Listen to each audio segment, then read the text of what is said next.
नई वीडियोस और live sessions की नोटिफिकेशन के लिए सब्सक्राइब कीजिए और बेल आइकन दबाइए। Dear student, welcome to even coaching centre YouTube channel.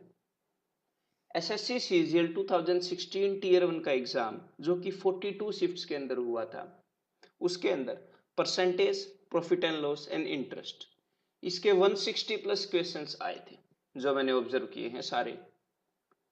तो यार ये जो तीनों चैप्टर हैं ये 8 मार्क्स के आते हैं आपके टीयर 1 में।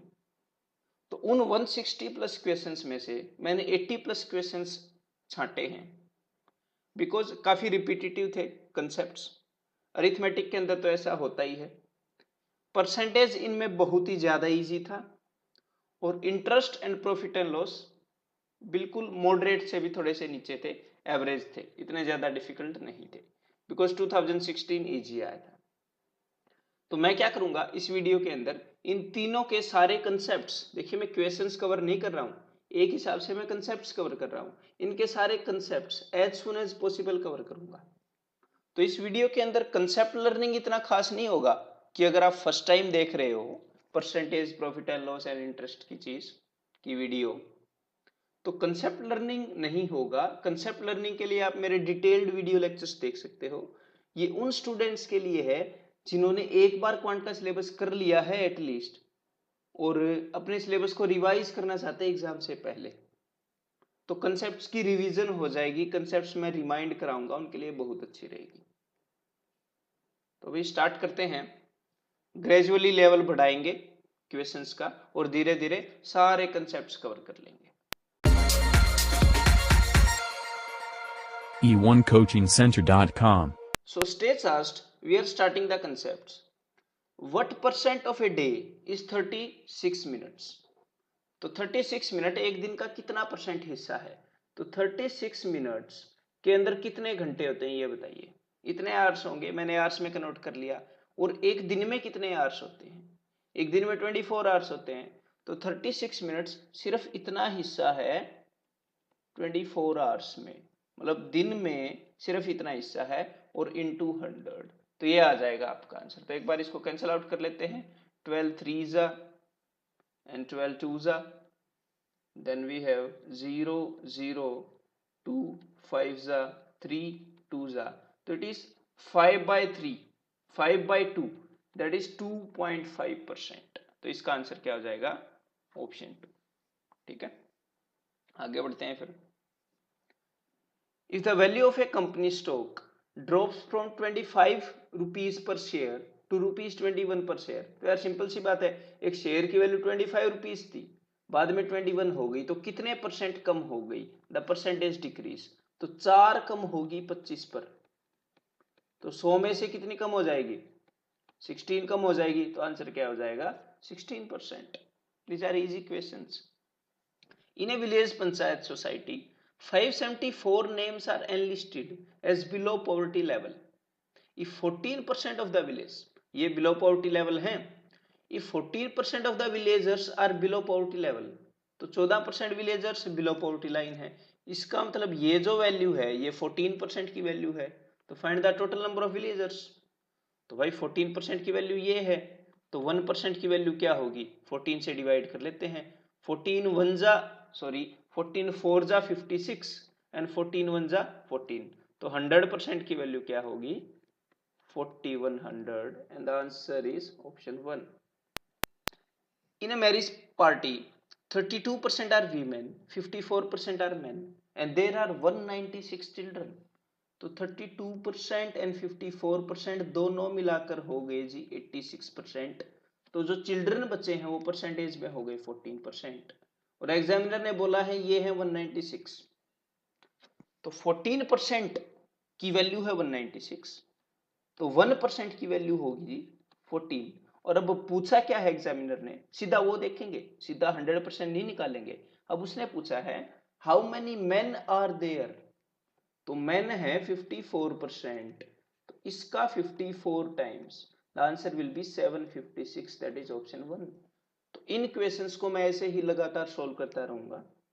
आपने क्या करना है, एक बार खुद ट्राई करना है क्वेश्चन वीडियो पॉज करके, और इस वीडियो लेक्चर के अंदर आपको मेंटली ट्राई करना है, बिकॉज धीरे धीरे मैं लेवल बढ़ा रहा हूं, तो आपका लेवल भी साथ साथ मेंटल कैलकुलेशन का बढ़ता रहेगा, और यही चीज हेल्प करती है एग्जाम में। ठीक है, तो आगे बढ़ते हैं।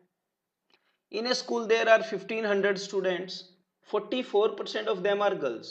Okay, monthly fees of each boy is this, and the fees of each girl is this, and that of a boy, and each girl is 25% less than that of a boy.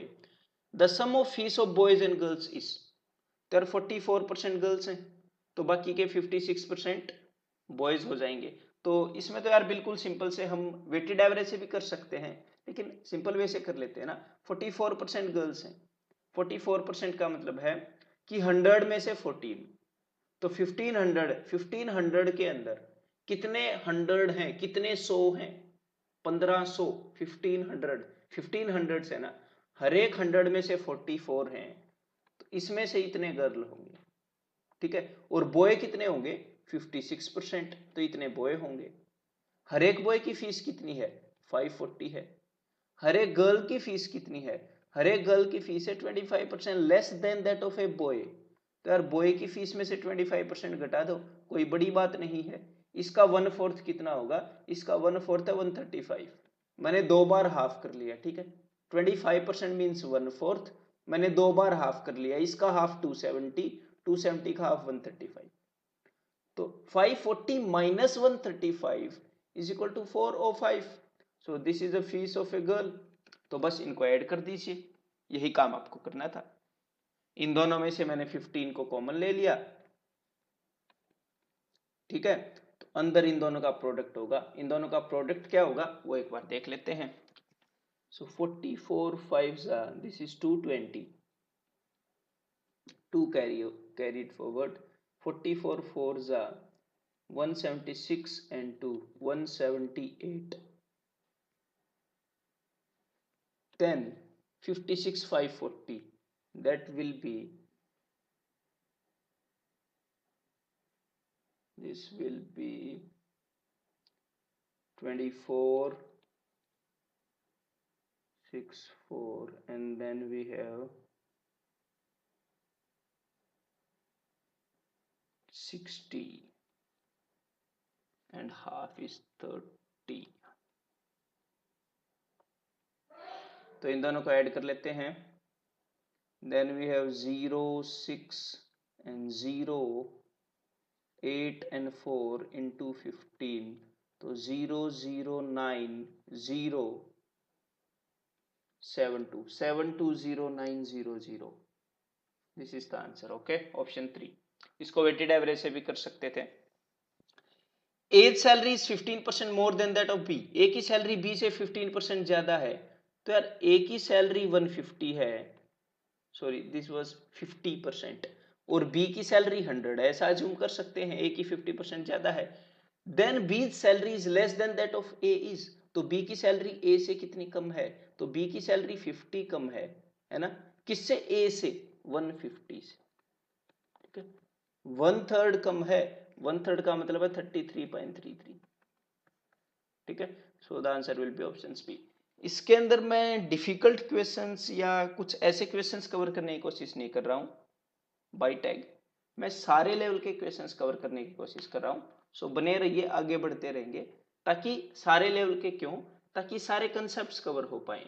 एक बार remind करना है ना, जल्दी से जल्दी सारे concept को remind करना है, और कंसेप्ट को रिमाइंड करना ही असली रिविजन होता है, डिफिकल्ट क्वेश्चंस करना नहीं। ठीक है, रिवीजन से चीजें स्ट्रांग होती हैं। If x is 5 times longer than y, then the percentage by which y is less than x। तो भाई y की वैल्यू क्या है, y की वैल्यू है 1, और x क्या है, 5 टाइम्स लॉन्गर है, तो मतलब कि x 5 है। The percentage by which y is less then x, y कितने परसेंट कम है x से, 4 कम है ना, 5 से, 4 कम है 5 से, तो इंटू 100 कर लो, या 80%, आपको ये याद ही होगा परसेंटेज किया है तो। Kamal has some apples, he sold 40% more than he ate, जितने खाए उससे 40% ज्यादा उसने बेच दिए। 100 अगर उसने खाए तो उसने 140 बेच दिए, और ये क्या बोल रहे हैं, ही सोल्ड 70, ये तो मैंने अज्यूम कर लिया था भाई, एक्चुअल में तो उसने 70 खाए ना, तो एक्चुअल जो वैल्यू है वो तो अज्यूम की हुई वैल्यू की हाफ है, तो मतलब खाए कितने होंगे 50, 70 बेचे तो 50 खाए होंगे।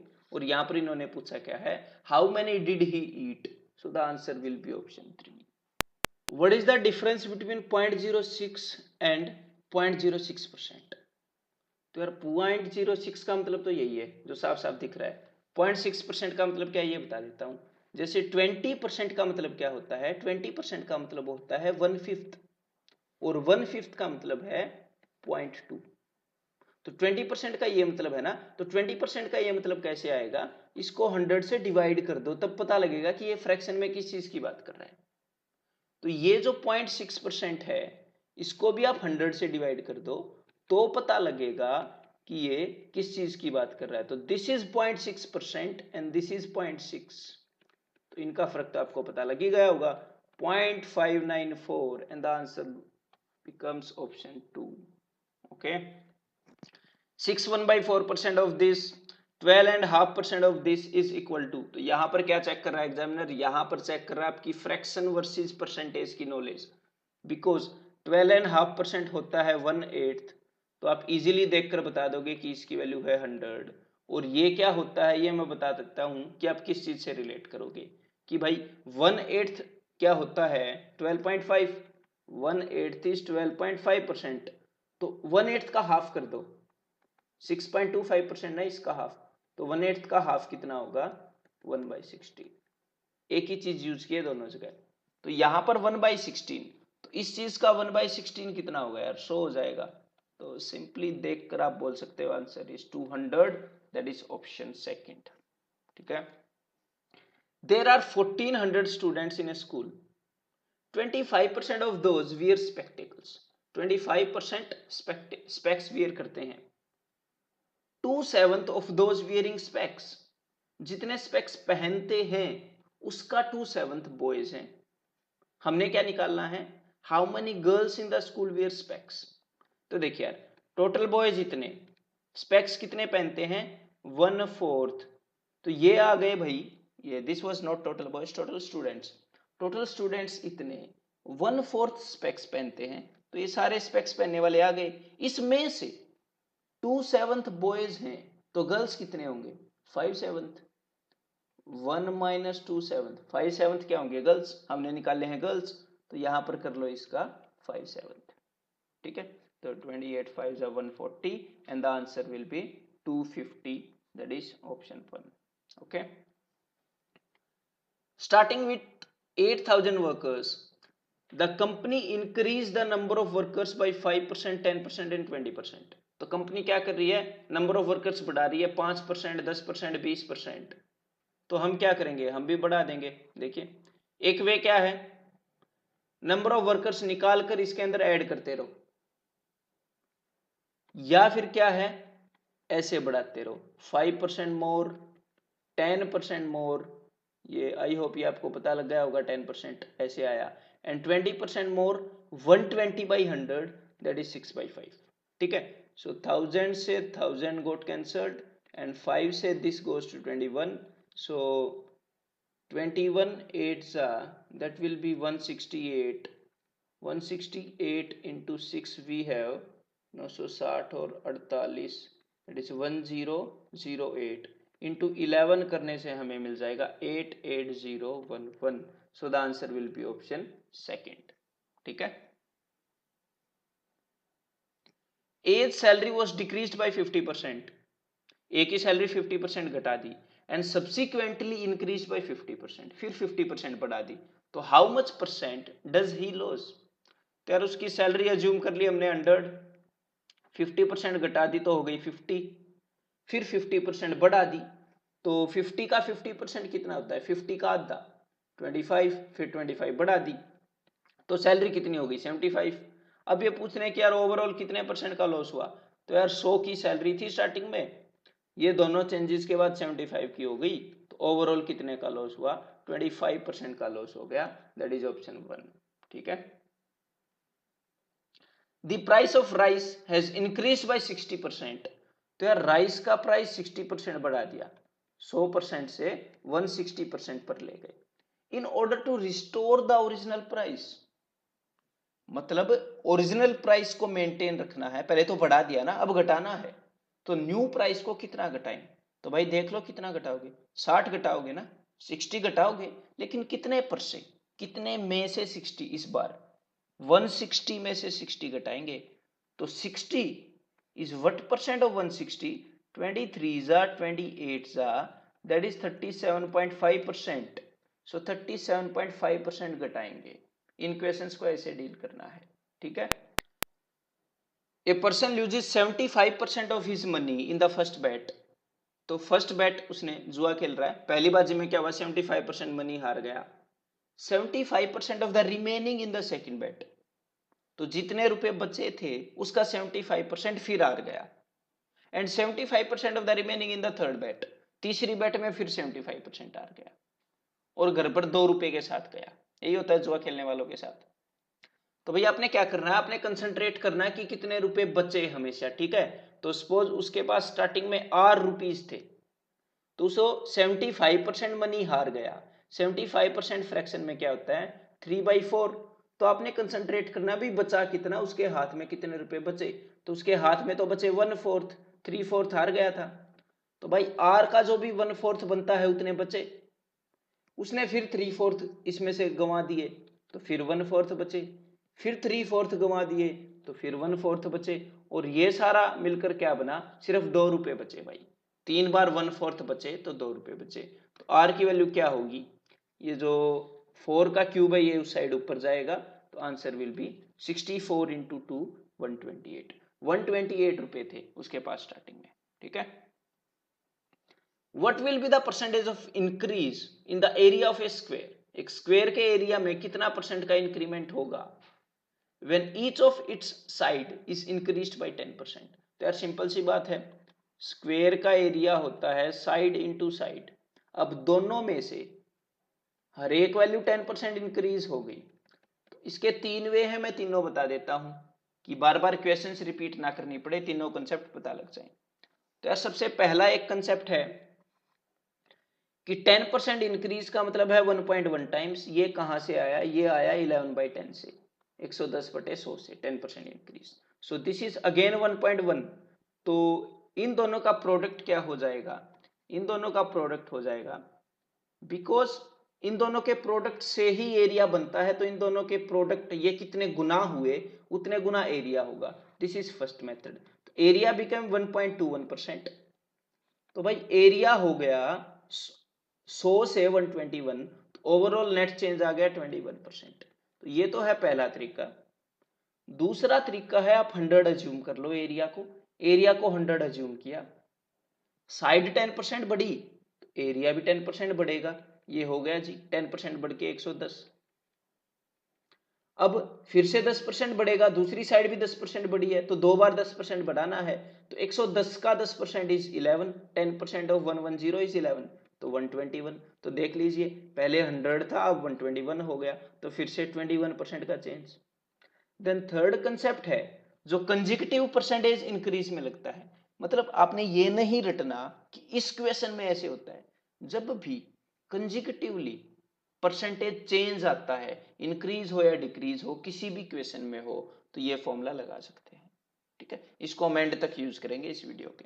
तो यार अगर a% और b% का चेंज आता है, तो then the answer is a plus B plus a into B upon 100, ठीक है। यहां पर आंसर क्या हो जाएगा, 10 प्लस 10 प्लस 10 इंटू 10 अपॉन 100, तो क्या हो गया भाई 10 और 10 20 plus 1 21, again the answer is 21। यहां पर डायरेक्टली परसेंटेज में आंसर आ जाएगा, तो आंसर इज ऑप्शन 4।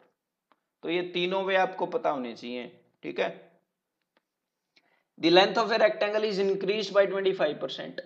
रेक्टेंगल की लेंथ 25% से इंक्रीज कर दी, तो area is length into breadth. Area के ऊपर क्वेश्चन पूछता है इसमें, to maintain the same area, area same maintain करना है, the breadth has to be decrease bye.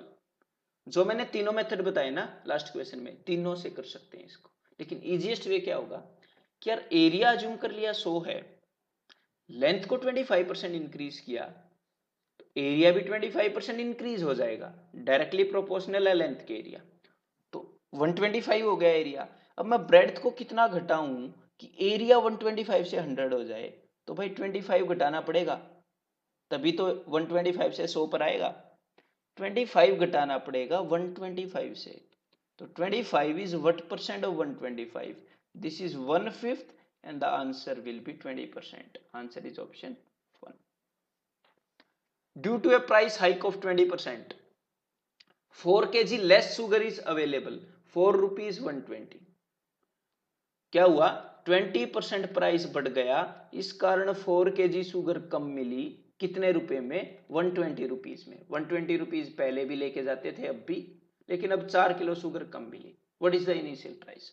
तो यार मैं इसको आपका इसका फास्टेस्ट वे बताता हूं, ठीक है, क्योंकि प्राइस और क्वांटिटी एक दूसरे के इनवर्सली प्रोपोर्शनल है। इससे मेरा क्या मतलब है? देखिए कि प्राइस डबल हुआ तो कितनी क्वांटिटी खरीद पाओगे? आधी। प्राइस 3 गुना हो गया, प्राइस बढ़ेगा तो क्वांटिटी घटेगी, सीधी सी बात है। किसी चीज का प्राइस बढ़ा तो कम खरीद पाओगे। तो यहां पर आपको इन दोनों का ही रिलेशन जानना है, यही तो बताया एग्जामिनर ने।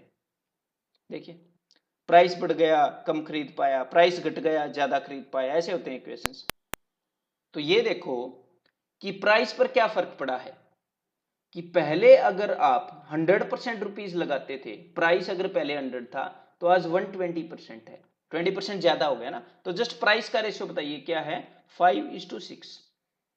तो प्राइस का रेशियो 5:6 है। चूंकि क्वांटिटी इसका इनवर्सली प्रोपोर्शनल है तो इसका रेशियो होगा 6:5। तो यार ये तो आपको उसने बताया है कि भाई जो क्वांटिटी है वो पहले के कंपैरिजन में 4 kg कम हो गई, लेकिन यहां पर तो 1 कम हो गई, एक्चुअल में 4 कम हो गई। तो एक्चुअल जो वैल्यू है वो 4 गुना है, this is 4 times actual life की वैल्यू। मतलब एक्चुअल में ये बात थी इनिशियली, पहले 100% प्राइस था, एंड ये बात थी लेटर 120% हो गया था। तो इनिशियली 6 का 4 गुना 24, पहले वो 24 kg शुगर खरीद पाता था और आज वो 5 का 4 टाइम्स 20 kg खरीद पाता है। तो एग्जामिनर क्या करेगा? या तो आपसे इनिशियल प्राइस पूछ लेगा कि भाई पहले कितना था, या अब वाला पूछ लेगा कि अब कितना है। तो क्या करोगे? तो पहले 24 kg खरीद पाता था, तो यार 120 रुपीज में 24 kg खरीद पाता था, तो पहले 5 रुपीज पर kg प्राइस था, ठीक है। अगर अब का पूछ ले आपसे, सो डू नॉट वरी, अब का पूछ ले तो 120 रुपीज में 20 kg खरीद पाता है, तो अब है 6 रुपीज पर kg। इनमें से एक ही पूछेगा। यहां पर पूछा इनिशियली, तो इनिशियली यार आ जाएगा ऑप्शन 1, ठीक है। In an examination, 35% of total students failed in Hindi, 45% failed in English and 20% failed in both.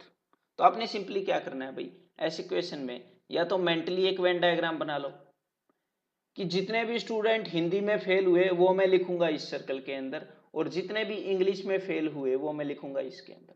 जितने भी दोनों में फेल हुए वो मैं लिखने वाला हूं बीच में। तो दोनों में कितने परसेंट फेल हुए? दोनों में फेल हुए भाई 20%, तो ये लिख दिए 20%। हिंदी में टोटल कितने फेल हुए?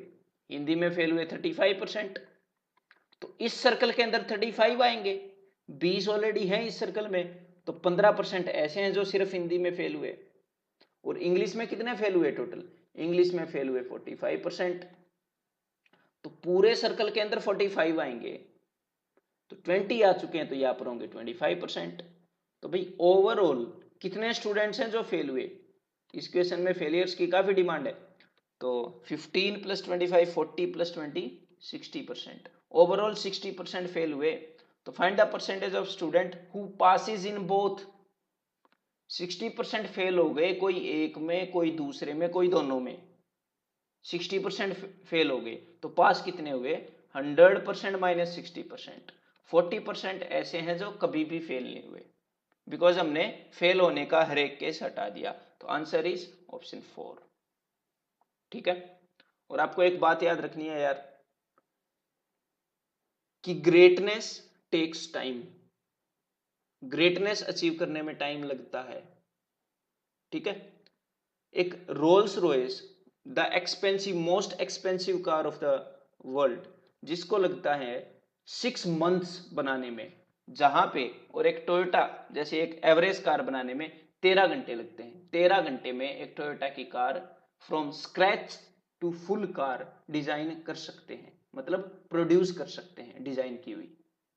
ठीक है, तो ग्रेटनेस टेक्स टाइम। तो आपने कभी भी ये नहीं देखना कि मैं, कोई मेरे को ट्रिक बता दे, कोई मेरे को ऐसा राज बता दे कि पता नहीं मैं बहुत ही जल्दी मैथ्स को मास्टर कर लूँ, इंग्लिश को मास्टर कर लूँ, रीजनिंग को मास्टर कर लूँ। ऐसी चीजें है ही नहीं, कोई कैसे बताएगा। ठीक है, मतलब जादू नहीं होगा कोई भी, आपको मेहनत करनी ही पड़ेगी। और ऐसे मत सोचना कि मैं जल्दी से जल्दी कर लूं। जल्दी से जल्दी करोगे तो उसकी स्ट्रेंथ भी इतनी ही होगी। तो तसल्ली से पढ़ो, आराम से पढ़ो, टाइम दो सब्जेक्ट को। I am saying with in 6 months a person can crack SSC, but उसको टाइम देना पड़ेगा। 6 मंथ का मतलब ये नहीं है कि कोई भी 6 मंथ में करेगा, चाहे वो दिन में 1 घंटे पढ़ता हो, 2 घंटे पढ़ता हो, 3 घंटे पढ़ता हो। और वो कितना पढ़ता है ये तो मैटर करता ही है, ज्यादा मैटर करता है वो कैसे पढ़ता है, कैसा पढ़ता है, क्वालिटी टाइम स्पेंड करता है कि नहीं, या ट्रिक्स रट रहा है, किसी जादू की खोज में तो नहीं है। समझ रहे हो? तो आई होप जो मैं बात कहना चाह रहा था वो क्लियर हो गई होगी। तो परसेंटेज के क्वेश्चंस खत्म हो गए, इसी टाइप के आए थे। आगे बढ़ते हैं इंटरेस्ट पर। ठीक है, तो टाइम दो अपने सब्जेक्ट को, तभी धीरे धीरे पेशेंस रखो, स्ट्रोंग होगा सब्जेक्ट, ऐसा स्ट्रोंग होगा आप भी अचंभित हो जाओगे। तो भाई इंटरेस्ट स्टार्ट करते हैं। The sum of money that yields 60 rupees as simple interest at 6% per annum in 5 years। तो यार 6% पर एनम से 5 years में कितना ब्याज बनेगा? 6% पर एनम का क्या मतलब है कि 1 साल में 6% इंटरेस्ट बन रहा है, तो 5 साल में कितने परसेंट बनेगा? तो यार 5 साल में 30% इंटरेस्ट बनेगा, हर एक साल में 6% बन रहा है तो। और एग्जामिनर ने बोला कि यार 5 साल में 60 रुपए बना। और ये जो भी इंटरेस्ट होता है ये किसकी परसेंटेज होता है? प्रिंसिपल की परसेंटेज होता है ना, कि जितने भी रुपए लिए थे उसका कितना परसेंट इंटरेस्ट बना। तो भाई जितने भी रुपए लिए थे उसका 30% इज 60, उसका 1% इज 2, तो उसका 100% क्या होगा? उसका 100% होगा 200। सो the answer will be option 1। How much simple interest will rupees 4000 earn? 4000 रुपए पर कितना सिंपल इंटरेस्ट होगा इन 18 months एट 12% पर एनम? अगर यार 12% पर एनम है, अगर 1 ईयर के अंदर सिंपल इंटरेस्ट 12% होता है, तो हाफ ईयर के अंदर कितना होगा? आधे साल के अंदर 6% होगा। और एग्जामिनर बोल रहा है 18 months में, तो 18 months क्या होता है? 1.5 साल, तो उसके अंदर तो यार 18% हो जाएगा। तो भाई ये प्रिंसिपल है। इसका 18% कितना है ये पूछ रहा है एग्जामिनर। इसका 1% कितना है? 1% है 40, तो 18% कितना होगा? 1% into 18, so the answer will B 720, therefore it will be option 3। सो जल्दी जल्दी करते हैं इन क्वेश्चंस को। If the simple interest on 400 for 10 years is rupees 280, तो यार 10 साल के अंदर सिंपल इंटरेस्ट कितना हुआ? 280। तो ये बताइए एक साल में कितना हुआ होगा? तो भाई एक साल में हुआ होगा 28 रुपीज। तो हर एक साल 28 रुपीज इंटरेस्ट लगता है, कितने रुपए पर? 400 पर। तो अब एग्जामिनर पूछ रहा है रेट ऑफ इंटरेस्ट कितनी है, तो यार 400 का 1% कितना है? 1% 4 है। तो इसके अंदर 4 कितने बार आता है? एक साल में इतना इंटरेस्ट लगता है ना, इसके अंदर 4 आ जाता है भाई 7 टाइम्स, 7 बार आ जाता है ना। इसका मतलब इसके अंदर 1% 7 बार आ जाता है, तो 7% इंटरेस्ट लग रहा है हर एक साल। The rate of interest is 7% per annum, that is option 1। तो सिंपल अंडरस्टैंडिंग है सिंपल इंटरेस्ट की, कंपाउंड की भी सिंपल ही है। If the simple interest on ₹1 for 1 month is 1 पैसा, तो भाई 1 रुपए के अंदर, 1 रुपए के ऊपर, ध्यान से समझना कि 1 रुपए के ऊपर, तो आप इसको पैसे में कन्वर्ट कर लो, 100 पैसे। ठीक है, तो 100 पैसे के ऊपर इंटरेस्ट कितना है? 1 पैसा। कितने टाइम में? 1 मंथ में। 1 महीने में 1 पैसा, तो 12 महीने में 12 पैसे। सिंपल सी बात है। तो भाई 100 रुपए के ऊपर इंटरेस्ट लग रहा है 12, 100 पैसे के ऊपर, सॉरी 100 पैसे के ऊपर 12 पैसे इंटरेस्ट एक साल में। तो रेट परसेंट पर एनम, तो यार 12% पर एनम। ठीक है, आंसर विल बी ऑप्शन 3। तो लिखने की तो जरूरत नहीं है इन क्वेश्चंस में, and there is no need of that formula anywhere in simple interest except installments का कंसेप्ट। ठीक है, और मेंटली कर सकते हो सारे सिंपल इंटरेस्ट के इक्वेशन, कोई भी क्वेश्चन हो सिंपल इंटरेस्ट का मेंटली कर सकते हो आप। The simple interest on a certain some of money at the rate of 5% per annum for 8 years is 840। क्या बोल रहे हैं कि 5% पर एनम के हिसाब से 8 साल में 840 है। तो यार 5% पर एनम के हिसाब से 8 साल में इंटरेस्ट बनेगा आपका 40%। तो ये बोल रहे हैं कि भाई 40% की वैल्यू 840 है। आगे क्वेश्चन पढ़ते हैं। Rate of interest for which the same amount of interest can be received. ये बोल रहे हैं कि इतने ही रुपए का इंटरेस्ट आ जाए on the same sum after 5 years। तो यार 5 साल में हमें 40% इंटरेस्ट मिल जाए। ये बोल रहा है कि हर एक साल कितना परसेंट लें कि 5 साल में 40% मिल जाए। तो यार हर एक साल 8% लोगे ना, 5 8 जा 40। तो वेरी वेरी सिंपल, 5% पे 8 साल में जितना ब्याज बनेगा उतना ब्याज 5 साल में 8% पर ही बनेगा। Answer is option 2। तो क्वेश्चन पढ़ते ही पता लग जाएगा, इस चीज की तो जरूरत ही नहीं है। अलिप्ता got some amount of money from her father. In how many years will the ratio of money and the interest? Money का क्या मतलब है, जो उसका प्रिंसिपल है, जितने रुपए लिए थे उसका, और इंटरेस्ट का रेशियो 10:3 कितने दिनों में हो जाएगा। तो 10:3 होने का मतलब क्या है कि इंटरेस्ट कितने परसेंट हो गया, 100 पे 30 हो गया, मतलब 30% हो गया। और रेट क्या है, रेट है भाई 6% पर एनम। तो कितने साल लगेंगे, 6% पर एनम इकट्ठे करते करते 5 साल लग जाएंगे 30% इकट्ठा करने में।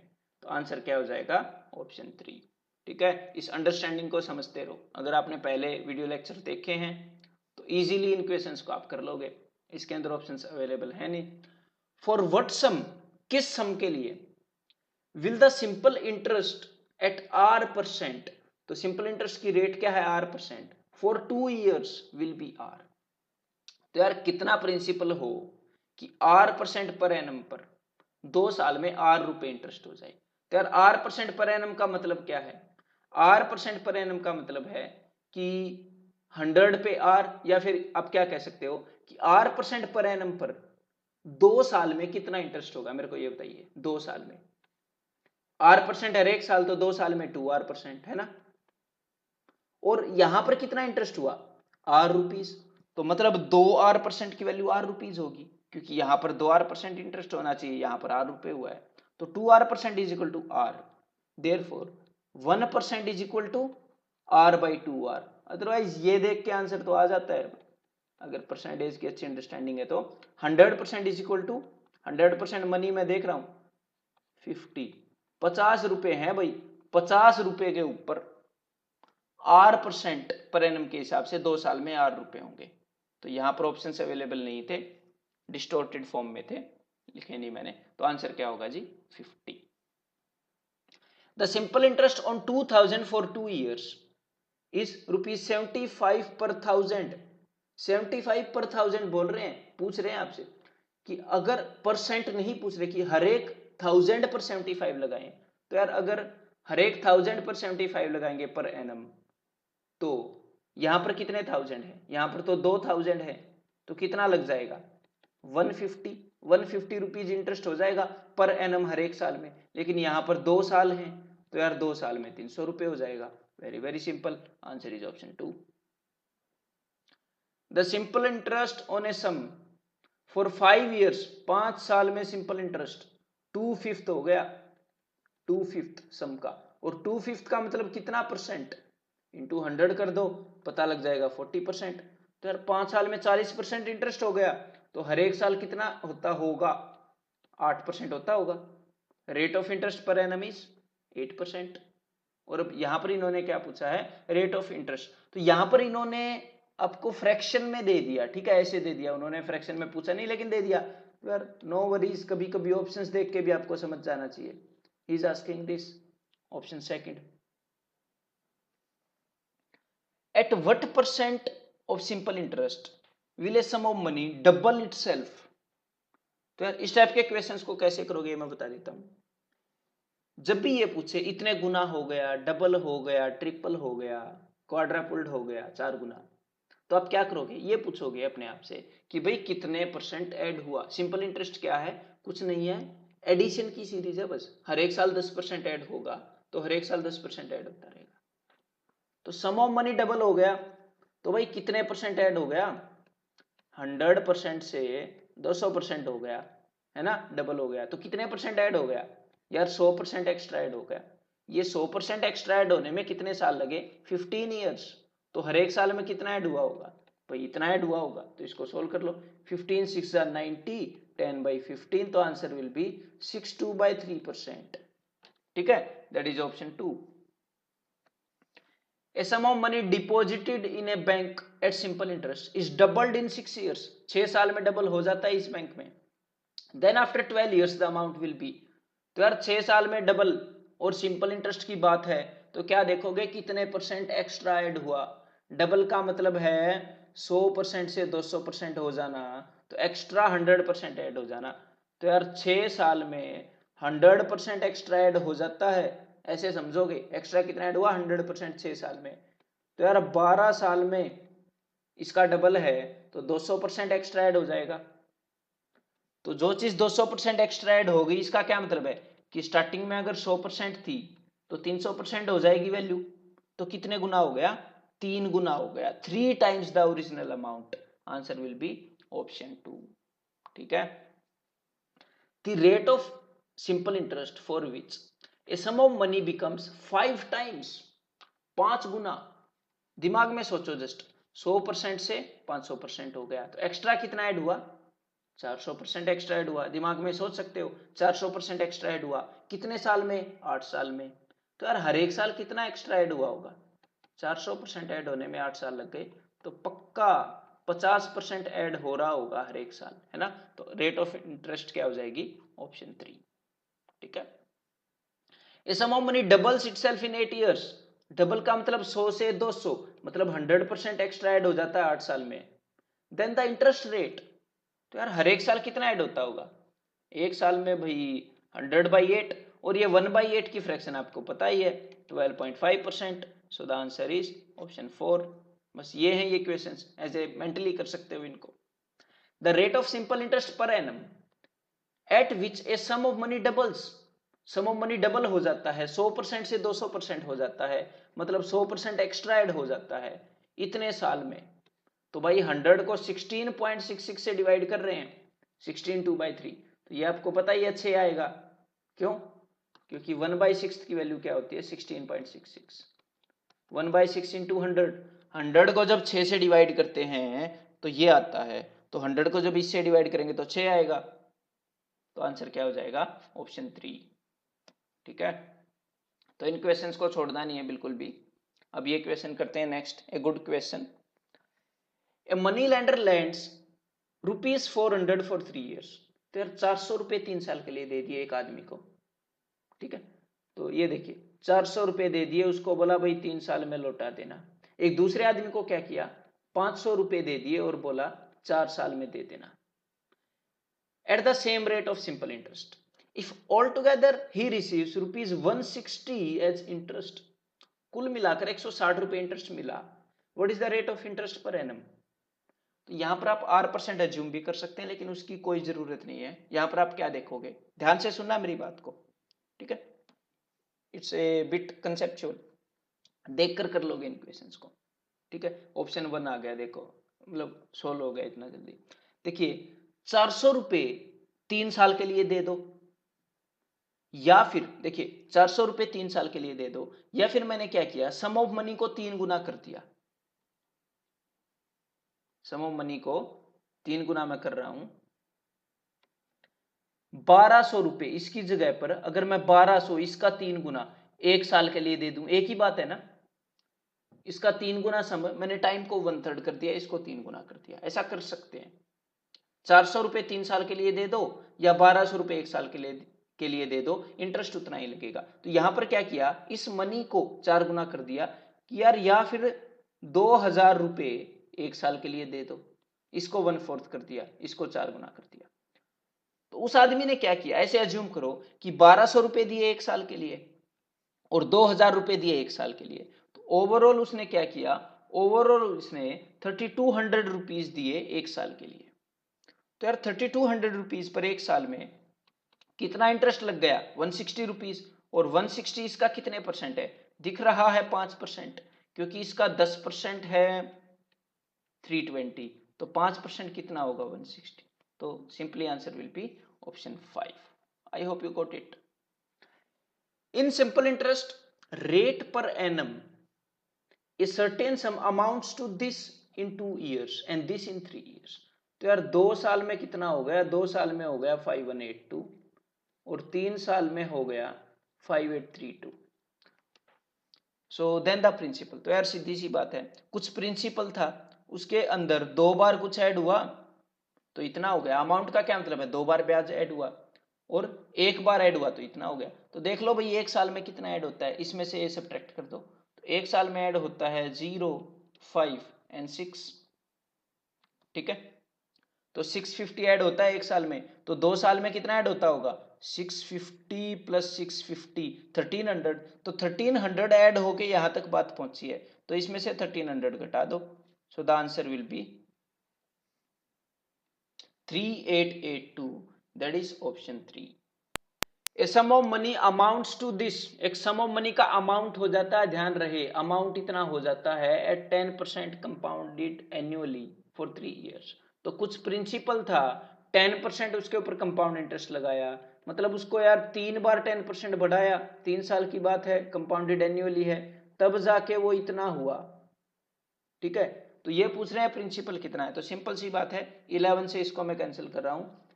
11 6 जा 0 5, देन 11 से 11 5 जा 5 जा एंड 11 5 जा.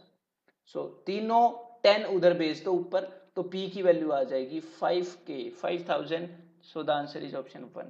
ठीक है, कंपाउंड इंटरेस्ट स्टार्ट हो गया, इसके सम जल्दी से खत्म करते हैं. If a sum of money 12500 is invented, wow invested आएगा, is invested for 1 year at 12% per annum, interest being compounded semi annually. तो यहां पर जो इंटरेस्ट है वो सेमी एन्युअली कैलकुलेट कर रहे हैं, मतलब हर एक 6 महीने में कैलकुलेट करेंगे. अगर 1 साल में कैलकुलेट करते तो कितना होगा, ध्यान से सुनिएगा इस बात को. अगर 1 साल में कैलकुलेट करते तो 12% पर एनम होना था. अगर हाफ ईयर में कैलकुलेट करेंगे तो सिंपल सी बात है 6% पर एनम होगा, तो यार 6% पर 6 मंथ होगा, गलत बोल दिया मैंने, पर 6 मंथ होगा 6%. ठीक है, और 1 साल में 6 महीने कितने बार आते हैं, 2 बार, तो यार इसके ऊपर 2 बार 6% कैलकुलेट होगा. तो आपको मैं बता देता हूं कि सीधा कंपाउंड इंटरेस्ट कैसे निकालते हैं परसेंटेज में, वही फॉर्मूला है. ये बताया था ना कि जब कंजिक्यूटिवली परसेंटेज इंक्रीमेंट या डिक्रीमेंट हो तो ये फॉर्मूला लगेगा, ये कहीं पर भी लग सकता है जब ये काम हो रहा हो. तो कंपाउंड इंटरेस्ट क्या होता है, एक वैल्यू 6% बढ़ेगी, नई वैल्यू फिर 6% बढ़ेगी, नई वैल्यू फिर 6% बढ़ेगी, ऐसे ही है ना कंजिक्यूटिवली परसेंटेज इंक्रीमेंट. तो यार यहां पर ये फॉर्मूला आप इजीली लगा सकते हो. ठीक है, तो यार सीधा सीधा उसने कंपाउंड इंटरेस्ट पूछा है तो कंपाउंड इंटरेस्ट पता कर लो यार कितने परसेंट है. तो 6 प्लस 6 इंटू 6/100, ये भी आप मेंटली कर सकते थे 12.36%. तो सिंपल सी बात है यार, इसका 12.36%, तो 12.36% कैसे निकालते हैं, ये तो 12.36 हो गया, अपॉन 100 भी करते हैं, और इसका. ठीक है, सो 2 0 से 2 0 कैंसिल, 25 4 जा 25 5 जा एंड 4 से इसको कैंसिल करोगे तो 309, 312 मैंने गलत लिख दिया, इट विल बी 309. तो 309 into 5 that will be 1545. so the answer will be option 3. ठीक है, तो आपको पता होना चाहिए कि कंपाउंड इंटरेस्ट को परसेंटेज में कैसे कैलकुलेट करते हैं. The amount of 10,000 after 2 years compounded annually with the rate of interest being 10% पर एनम. तो यार एनुअली कंपाउंड कर रहे हैं, 10% पर एनम रेट है during the first year and 12% during the second year. तो आपको मैं एक बात बता देता हूं कि कंपाउंड इंटरेस्ट को कैसे निकालते हैं. ठीक है, परसेंटेज में, वो आपको बता देता हूं. अगर आपको कंपाउंड इंटरेस्ट निकालना है परसेंटेज में तो आप ये फॉर्मूला लगा सकते हो जो मैंने थोड़ी देर पहले बताया था कि किसी भी वैल्यू के ऊपर जब कंजिक्यूटिव परसेंटेज में चेंज आता है तो ये लगा सकते हैं. और कंपाउंड इंटरेस्ट क्या है, पहले 10% बढ़ा, फिर जो वैल्यू चेंज हो चुकी थी वो 12% बढ़ी, तो कंजिक्यूटिव चेंज है ना परसेंटेज में, तो आप यहां पर ये लगा सकते हो, यहां पर कंसेप्ट सूट करता है. तो यार ये फॉर्मूला लगा दो, तो कंपाउंड इंटरेस्ट कितना आएगा, 10 + 12, देखो ये मेंटली आप कर सकते थे, प्लस 10 × 12/100। तो यहां पर क्या मिला आपको, यहां पर आपको मिला जी 22 और यहां पर मिला 1.2। तो 22 + 1.2 दैट इज 23.2। तो बस 23.2 बन गया। तो इसका 23.2% कितना होगा, 23.2% इस चीज का। इसका 1% 100 है, तो इसको 100 से मल्टीप्लाई करोगे तो इट विल बी 2320 इतने रुपीस। तो यार कितना हो गया, दिख गया होगा। So it will be 12,320। So answer will be option 3। तो इस क्वेश्चन के थ्रू मैं बताना क्या चाह रहा था वो इंपॉर्टेंट है कि आप कंपाउंड इंटरेस्ट को फॉर्मूले से कैलकुलेट कर सकते हो कि कितने परसेंट बनेगा, और ये चीज कई बार काम आएगी। ठीक है, आगे बढ़ते हैं। The difference between compound interest, हाँ यार सबसे ज्यादा रिपीटेटिव ये कंसेप्ट था इसके अंदर, ठीक है, इंटरेस्ट के अंदर। तो ये ध्यान से सुनिएगा। The difference between compound interest and the simple interest on rupees this eight 8% per annum in 2 years is. तो डिफरेंस कितना होगा, इसके लिए यार एक तो फॉर्मूला है, आप वो भी यूज कर सकते हो। ठीक है,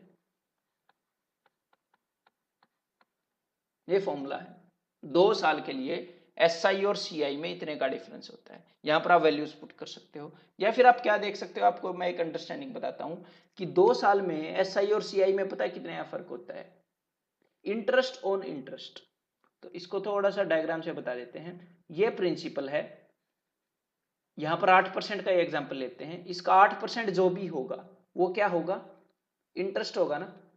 1 साल का इंटरेस्ट क्या होगा, सिंपल इंटरेस्ट की मैं बात कर रहा हूं 8%, और इंटरेस्ट के ऊपर इंटरेस्ट मतलब इंटरेस्ट का भी इंटरेस्ट, ये क्या होगा, ये होगा डिफरेंस, इंटरेस्ट का भी इंटरेस्ट। तो टोटल 6250 मनी है, इसका 8% हम इंटरेस्ट तक पहुंच गए, इसका भी 8% हम डिफरेंस तक पहुंच गए। तो यार बस इसको सोल्व करना है। तो 25 250 जा 4 जा 25 10 जा 4 जा एंड 4 4 जा 16 एंड 16 4 जा 64। तो 40 रुपीज का डिफरेंस आ जाएगा, ऑप्शन 2। ठीक है, the difference between compound interest and simple interest on 5000 for 2 years at 8% per annum.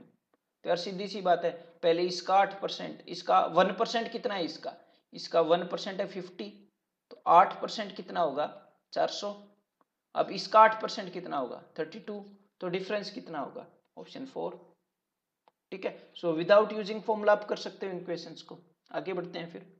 If the simple interest on a sum of money for 2 years at 5% per annum is this. तो simple interest इतना है for 2 years, तो यार 2 साल के लिए simple interest है हमारा 50, 1 साल के लिए कितना होगा 25। The compound interest on the same sum at the same rate for the same time. तो कंपाउंड इंटरेस्ट कितना होगा, तो मैंने आपको क्या बताया कि सिंपल इंटरेस्ट और कंपाउंड इंटरेस्ट में कितने का फर्क होता है, कितने का फर्क होता है 2 साल में, इंटरेस्ट ऑन इंटरेस्ट, ब्याज के ऊपर ब्याज। तो 1 साल का ब्याज है 25, तो 25 का 5% जितना भी बनेगा 1 साल के ब्याज के ऊपर ब्याज ना, उतने का फर्क होगा। तो यार 25 का 5%, 25 का 10% कितना है भाई, इसका 10% तो है 2.5, तो 5% कितना होगा, इसका भी आधा 1.25। तो यार 1.25 का फर्क आ जाएगा 2 साल के अंदर। तो 1.25 का फर्क मतलब कंपाउंड इंटरेस्ट हो गया 51.25 rupees. So the answer is option 2। ठीक है, ये कंसेप्ट रिवाइज हो रहा है ना। If the difference between compound interest and simple interest on a sum at the rate of 5% per annum for 2 years is ₹20, तो अब की बार डिफरेंस बता दिया ₹20, देन द सम इज। तो ध्यान से देखिएगा उसी डायग्राम को, ये है प्रिंसिपल, इसके ऊपर 5% है इंटरेस्ट और इसके ऊपर भी 5% है हमारा डिफरेंस। तो एग्जामिनर ने बता दिया 20 रुपए का फर्क है, तो किस चीज का 5% है 20, किसी चीज का 5% 20 है, तो 100% निकालने के लिए मैं किससे मल्टीप्लाई करूंगा, 5% का कितने गुना है 100%, 20 गुना है ना, तो इसको 20 से मल्टीप्लाई करूंगा। तो अगर आपको ये डायग्राम क्लियर है मेंटली, तो आपको पता लग जाता है यार किसी चीज का 5% ये है तो वो चीज हो गई ये। अब ये भी प्रिंसिपल का 5% है, खुद ही है, तो फिर से प्रिंसिपल निकालना है तो फिर से 20 गुना करोगे, तो इसका 20 गुना 8000। सो the answer is option 4। Otherwise formula मैंने आपको बताया ही है। The difference between simple and compound interest compounded annually on a sum of money for 3 years। तो यार यहाँ पर 3 साल का फॉर्मूला आपके काम आ जाएगा। 3 साल वाले में कंसेप्चुअल क्वेश्चन नहीं होते, सिर्फ फॉर्मूला ही होता है, तो मैं आपको बता देता हूँ। सो जो डिफरेंस है that is 3p into R by 100 का square plus p into R by 100 का क्यूब। ठीक है, तो यहां पर डिफरेंस कितना है 93। सो फॉर्मूले के अंदर पुट कर रहे हैं 93 इज इक्वल टू 3p। हमें p का पता नहीं है तो दोनों में से मैंने p कॉमन ले लिया। ठीक है, p मैंने कॉमन ले लिया दोनों में से। तो रेट कितना है, रेट है भाई 10, तो 10/100 कितना होगा 1/10। तो 3 इंटू 1/10 का स्क्वायर क्या होता है अभी 1/100 प्लस p यहां से बाहर जा चुका है, तो 1/10 का क्यूब क्या है 1/1000। तो बस इसको सोल्व कर लेते हैं। मैंने ऊपर नीचे 10 से मल्टीप्लाई किया है ताकि डिनोमिनेटर सेम हो जाए। ठीक है, तो p into 30 plus 1 31/1000 is equal to 93। So 31 से ये 3 पर जाएगा, 100 यहां पर ऊपर आएगा, तो p की वैल्यू क्या हो जाएगी 3000। That is option 3। ठीक है, as simple as that.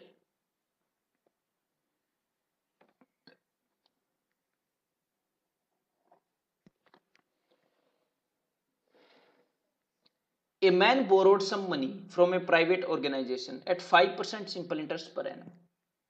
He lended this money to another person at 10% compound interest per annum and made a profit of 26410 in 4 years। तो ध्यान से देखिएगा, उसने मनी लिया है 5% पर, तो कितना ब्याज देना पड़ेगा, सिंपल इंटरेस्ट पर लिया है तो 4 साल में कितना ब्याज देना पड़ेगा, उसको रुपए देने पड़ेंगे 20%। उसने मनी को आगे दे दिया 10% पर, तो 10% कंपाउंड इंटरेस्ट क्या है 4 बार 10% बढ़ेगी वैल्यू, 4 बार 4 साल में। तो 2 10% से क्या बन जाता है, या वही फॉर्मूला लगाएंगे। ठीक है, मैं वही फॉर्मूला लगा रहा हूं, और या मेंटली लगा सकते हो कि 21 बन गया 21 बन गया।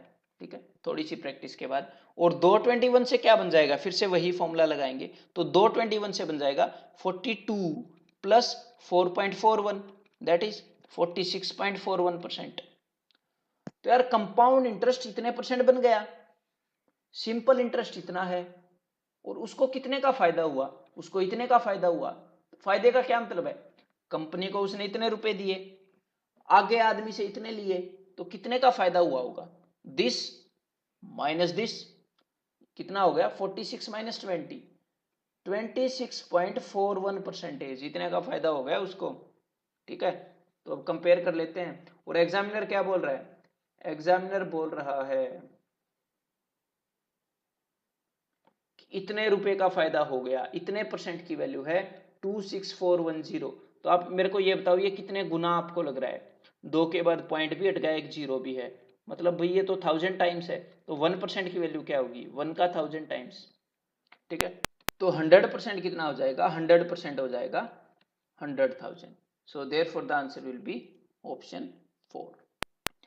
A sum of rupees 3000 amounts to 6000 in 2 years। तो यार कंपाउंड इंटरेस्ट में क्या होता है, सिंपल इंटरेस्ट में मैंने आपको बताया था कि कितने परसेंट ऐड हुआ ये देखना है, कंपाउंड इंटरेस्ट में क्या देखना है कि कितने गुना हुआ।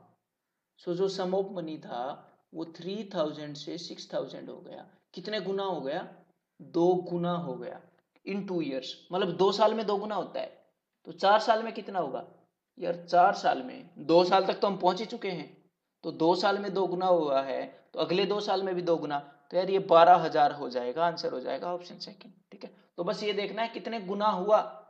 A sum of rupees 2000 amounts to this, तो कितने गुना हो गया ये 2 गुना हो गया ना, 2 कितने साल में 2 साल में। So how many years does the same amounts become 8000। 2 साल में डबल हुआ, तो यार अब ये फिर से डबल हुआ तो फिर से 2 साल लगे होंगे, 2 साल यहां पर लगे थे 2 यहां पर, तो 4 साल में होगा 8000। ठीक है, second option. 10,000 amounts to this invested in compound interest for 2 years। तो फिर से 2 years में इतना हो गया, तो कितने गुना हुआ, फिर से वही 2 साल में कितने गुना हुआ। तो यहां पर अगर आप देख पाओ नीचे वाला 100 का स्क्वायर है, ऊपर वाला 108 का स्क्वायर है, और मैंने स्क्वायर ही क्यों निकाला, रेज टू पावर 4 क्यों नहीं निकाला, रेज टू पावर 3 क्यों नहीं निकाला?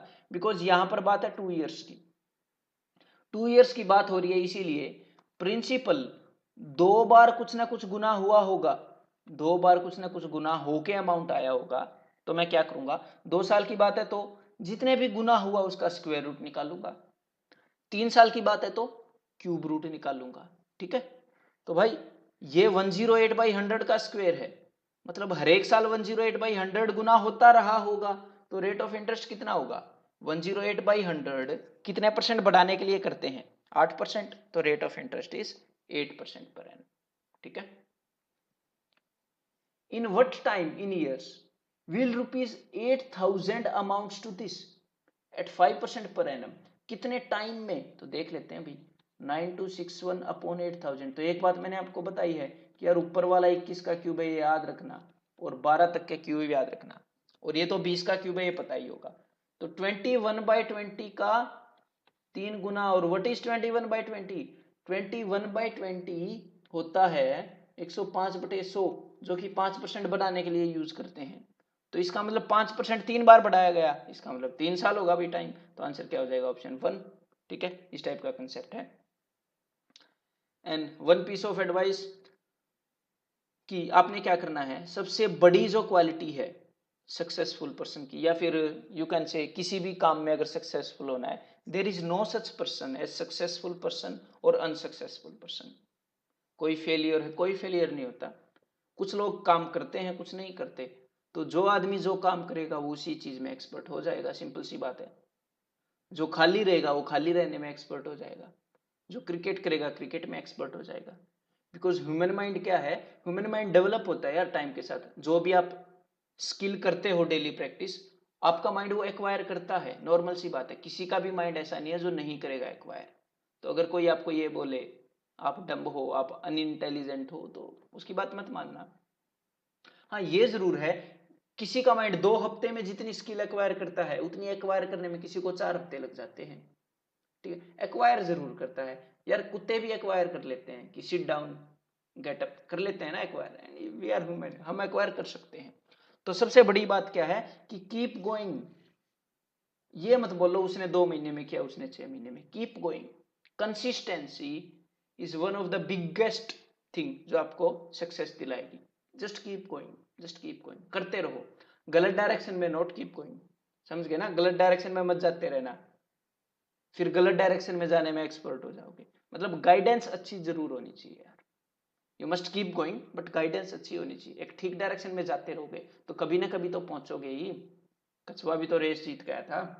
फिर आगे बढ़ते हैं, चलते रहो बस। If the ratio of cost price and selling price, तो यार कॉस्ट प्राइस है 4, सेलिंग प्राइस है 5, तो क्या पूछ लिया, परसेंटेज ऑफ प्रॉफिट। तो यार कितने का प्रॉफिट हुआ, 1 रुपए का प्रॉफिट कितने पर, 4 पर, तो कितना हुआ जी 25%। Answer is option 4। ठीक है, next, if the ratio between the profit and sale price, profit कितने का है 1 का, सेल प्राइस मतलब सेलिंग प्राइस 5 का, तो यार 5 में बेचने पर 1 का फायदा हुआ। ठीक है, तो कॉस्ट प्राइस कितना होगा, 4 में लाया होगा चीज, पूछा क्या है, then the ratio between sale price and the cost price, तो selling price and cost price के बीच में रेशियो क्या है, 5:4, so the answer is option 3। A watch is listed for ₹230 and sold at a discount of 12%, then the sale price of watch। तो ये actual questions है, काफी सारे क्वेश्चंस इजी आए थे यार, बहुत इजी क्वेश्चंस आए थे। तो ये मैंने रिपीटिशन को हटाकर, इजी क्वेश्चंस को हटाकर ये सिलेक्ट किए हैं।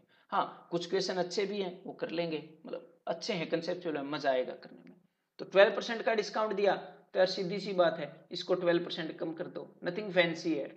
इसका 1% कितना है, इसका 1% is 2.3, so the 12% will be 12 2 24, 12 3 36, तो 27.6 रुपीज कम कर दो इसके, बस दैट्स इट। ठीक है, तो इसमें से 28 कम करोगे, 202.4, that is option 3। The difference between the selling price of an article sold at 4% and 3% profit, एक आर्टिकल को 4% प्रॉफिट पर बेचा गया, मतलब 104% रुपए में बेचा गया, दूसरे आर्टिकल को 103% प्रॉफिट पर बेचा गया, तो यार कितने का फर्क है, 1% का फर्क है ना। एग्जामिनर बोल रहा है 3 रुपए का फर्क है, और ये जो भी प्रॉफिट है ये किसके ऊपर कैलकुलेट करते हैं, कॉस्ट प्राइस पर। तो ये पक्का कॉस्ट प्राइस का 1% होगा। कॉस्ट प्राइस का 1% 3 रुपए, कॉस्ट प्राइस का 100% 300 रुपए। सो the answer will be option 3। ठीक है। While selling A shirt, A shopkeeper gives a discount of 7%। Shirt बेचते हुए 7% का डिस्काउंट देता है। If he gives a discount of 9% instead, अगर 7% की जगह 9% का डिस्काउंट दे दे तो भाई कम रुपए तो कमाएगा, ज्यादा की छूट दे रहा है। कितने ज्यादा की छूट दे रहा है, 2% ज्यादा की छूट दे रहा है, तो 2% कम कमाएगा। और ये जो डिस्काउंट है ये किस चीज का परसेंट होता है, मार्केट प्राइस का। तो इस केस में मार्केट प्राइस पूछेगा आपसे एग्जामिनर। तो यार 2% की छूट दी तो 15 रुपए कम कमाए, मतलब 2% की वैल्यू 15, तो 100% की वैल्यू 2% का कितने गुना है, 100, 50 गुना है ना। तो इसका 50 गुना क्या होगा, 750। सो the answer will be option 3। ठीक है। A man boat 30 defective machine for ₹1000। तो 30 डिफेक्टिव मशीन खरीदी 1000 में, तो भाई कॉस्ट प्राइस हो गया 1000 रुपए। कितने में बेच दी उसने, रिपेयर कर दी और उसने बेच दी 300 रुपए पर मशीन। तो 30 मशीन है तो उसने 900 में बेच दी भाई, 9000 में बेच दी उसने। तो उसको पर मशीन 150 रुपीज का प्रॉफिट हुआ। तो टोटल कितनी मशीन है, टोटल 30 मशीन हैं, तो टोटल उसको कितने का प्रॉफिट हुआ, 4500 का। तो भाई उसको 4500 का प्रॉफिट हुआ है, 9000 में बेची है, 4500 का प्रॉफिट हुआ है। मतलब कितने रुपए उसके खुद के खर्च हुए होंगे, इसमें से 4500 आप घटाओगे तो 4500। खुद उसका जो खर्चा है इस सामान पर 4500 आया, लेकिन उसमें से 1000 रुपए तो उसके खरीदने पर खर्च हो गए, तो मतलब बाकी के 3500 उसके रिपेयर पर खर्च हुए होंगे। तो आंसर क्या हो जाएगा, ऑप्शन 3। ठीक है। A man bought 25 crates of orange for ₹10,000. He lost 5 crates. In order to earn a total profit of 25% of total cost, he would have to sell each of the remaining crate at 25 crates उसने खरीदी 10,000 की। तो 10,000 रुपए में उसने खरीदी तो कितने में बेचेगा, उसको 25% प्रॉफिट कमाना है ना। तो इसको 25% बढ़ा दो, 25%, तो कितना हो जाएगा, सीधा सीधा दिख रहा है 12500, इतने में वो बेचेगा। ठीक है। लेकिन उसने क्या किया, उसने 25 क्रेट्स खरीदी, 5 क्रेट उसने गुम कर दी, तो उसके पास सिर्फ 20 क्रेट हैं, और 20 क्रेट को वो इतने में बेचेगा। तो भाई एक क्रेट की कॉस्ट क्या होगी, सिंपल सी बात है, ये हो जाएगी 625। तो आंसर विल बी ऑप्शन 2। ठीक है। These are basic questions, statement को समझना है अच्छे से। ठीक है। और उसके बाद इजीली सोल्व हो जाएंगे। ठीक है। और ये कैलकुलेटिव भी नहीं होते हैं questions. If 10% loss is made on selling price, then the rate of loss on the cost price. Selling price पर 10%, तो अगर सेलिंग प्राइस 100 है तो लॉस कितना होगा, 10। तो यार 10 का लॉस हुआ है कब, जब चीज 100 में बेच दी। तो इसका मतलब ज्यादा में लाया होगा, कितने में लाया होगा, 110 में लाया होगा पक्का। तो एक्चुअल लॉस परसेंट पता क्या है, 10 का लॉस हुआ है 110 पर एक्चुअल में। तो व्हाट इज 10/110, 1/11, दैट इज 9.09%। जब भी नीचे 11 हो तो आप क्या करोगे, 11 का टेबल होगा, नीचे 9 होगा तो 11 का, 11 होगा तो 9 का, sorry. By selling a tape recorder for this much rupees, a man gains 4%. If he sells it for this much, his loss percent will be. तो यार एक तो आप सीधे देख सकते हो कि 104% की वैल्यू क्या बता रहे हैं, 4% गेन पर बेचेगा, मतलब 104% में बेचेगा।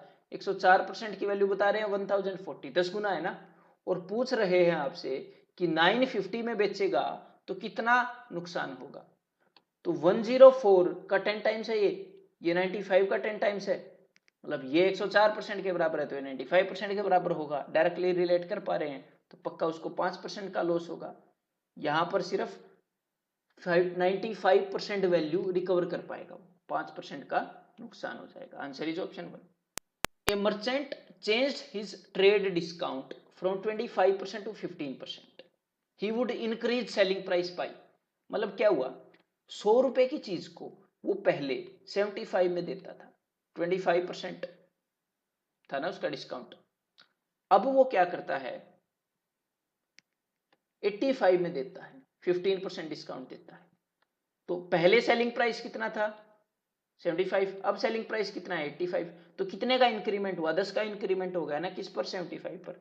तो 10 इज व्हाट परसेंट हो 75, तो 25 3 जा 4 जा, this is 40/3, 13 1/3%, so the answer will be option 3। ठीक है, so just simple understanding। A trader sold a cycle at a loss of 10% if the selling price has been increased by 200।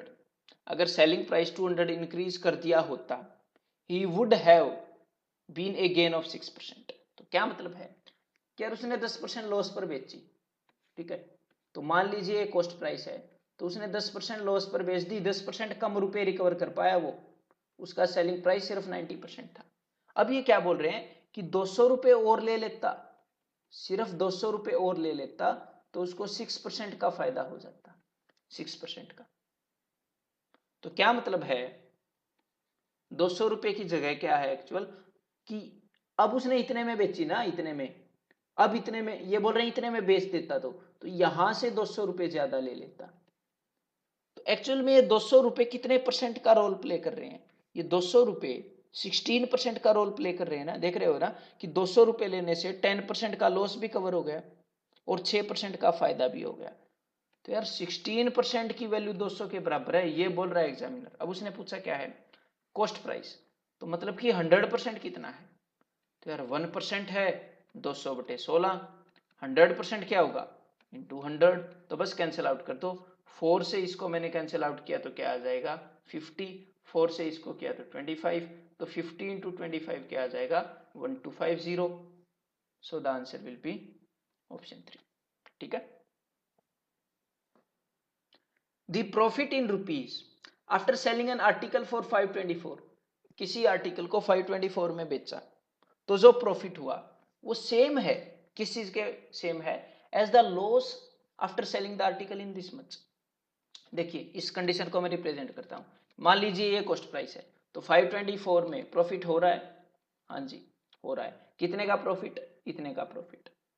अगर वो 452 में बेचे तो लॉस हो रहा है, मतलब 452 कॉस्ट प्राइस से कम है, दिस इज 452, तो कितने का लॉस हो रहा है, एग्जामिनर बोल रहा है कि ये प्रॉफिट और ये लॉस बराबर है, मतलब जो कॉस्ट प्राइस है वो एग्जैक्टली इसके और इसके बीच में है, तभी तो ये डिस्टेंस और ये डिस्टेंस बराबर होगा ना। तो जब भी ऐसा क्वेश्चन दे, इनके बीच का क्या मतलब है, इनकी एवरेज, इनके बीच में निकालोगे तो इनकी एवरेज निकालोगे, तो यार इनकी एवरेज निकाल दो, दैट्स इट। तो 452 प्लस 524 ओवरऑल कितना हो जाएगा, ये हो जाएगा 976 डिवाइडेड बाय 2, तो आंसर क्या हो जाएगा भाई 450 और 38, 488 will be the answer, option 3। ठीक है, the percent profit made when an article is sold for ₹78। किसी आर्टिकल को 78 में बेचने पर प्रॉफिट हो रहा है, मतलब कॉस्ट प्राइस कम है उससे, is twice, percent profit double है, as much when it is sold for 69। तो जब इसको 69 में बेचते हैं इसके कंपैरिजन में यहां पर डबल प्रॉफिट हो रहा है, मतलब अगर 69 कॉस्ट प्राइस से, जस्ट इमेजिन करो x ज्यादा है तो ये जो चीज है ये 2x ज्यादा है, ऐसा कहने की कोशिश कर रहा है, then the cost price of the article. इसका मतलब क्या है, सिंपल सा, इसका ये मतलब है कि 78 69 से जितना आगे है ना उतना ही आगे 69 कॉस्ट प्राइस से है, ये कह रहा है एग्जामिनर।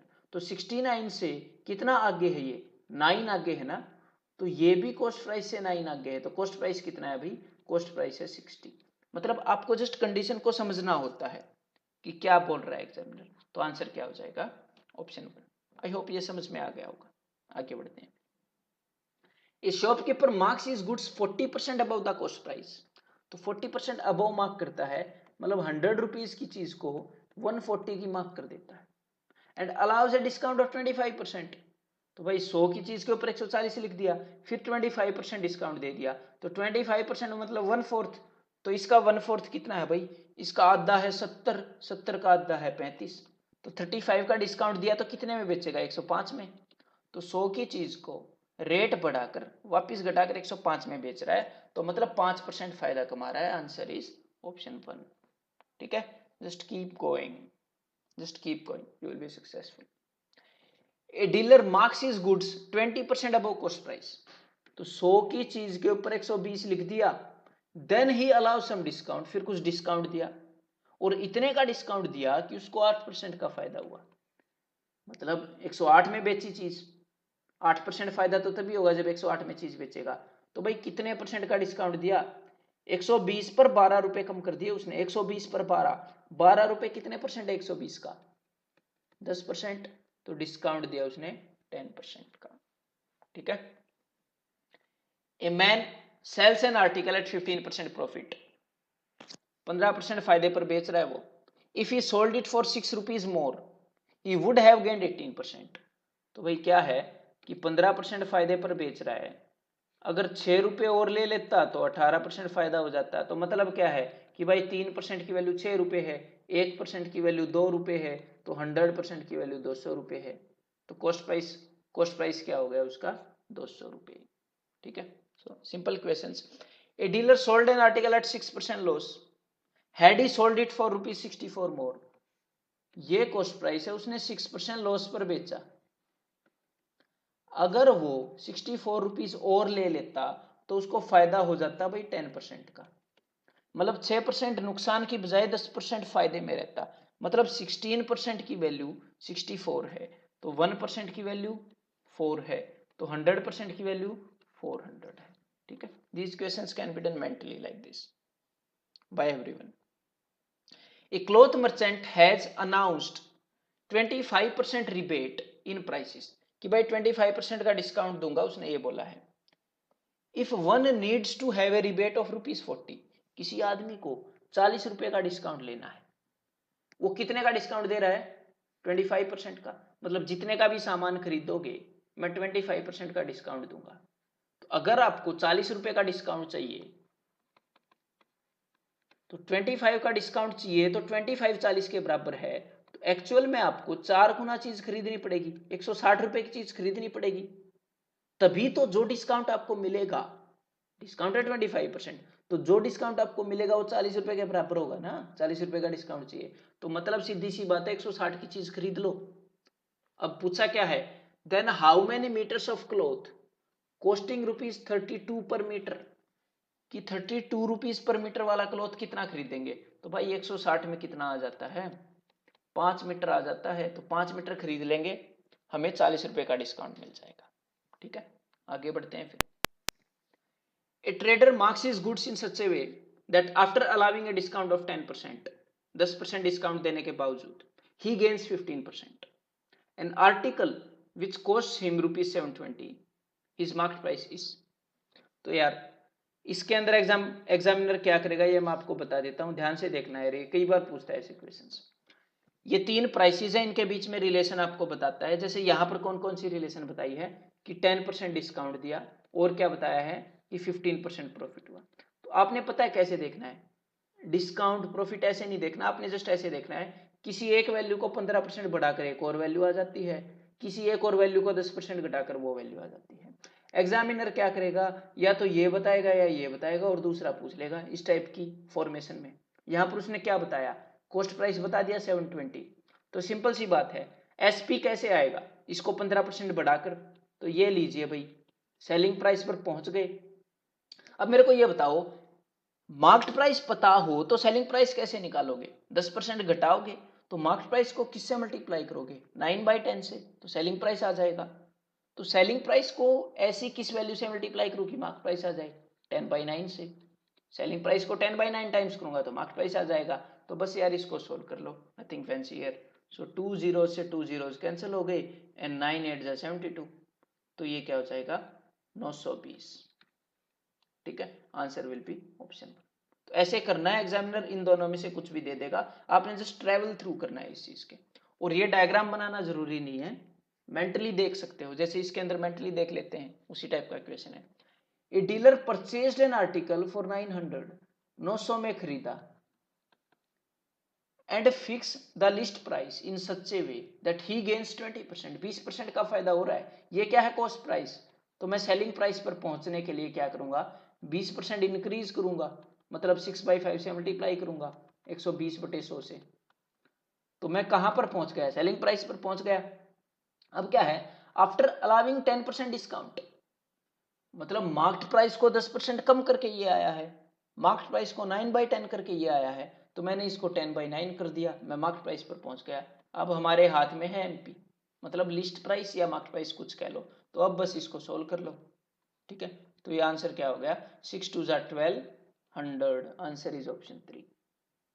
ठीक है, A shopkeeper earns a profit of 15% after selling a book at 20% discount on the printed price. The ratio of cost price and the printed price of the book is, तो यार देखिए उसको कितने परसेंट का फायदा हो रहा है, 15% का। तो आपने क्या करना है, रेशियो उसने पूछा है, इसको हम कई वे में कर सकते हैं, कॉस्ट प्राइस को 100 मान के, मार्केट प्राइस को 100 मान के, लेकिन ऐसे भी कर सकते हो। कैसे, 15% फायदे का क्या मतलब है कि भी कॉस्ट प्राइस को 15% इंक्रीज किया तो सेलिंग प्राइस आ गया, यही है यार, 15% ज्यादा में बेच दी।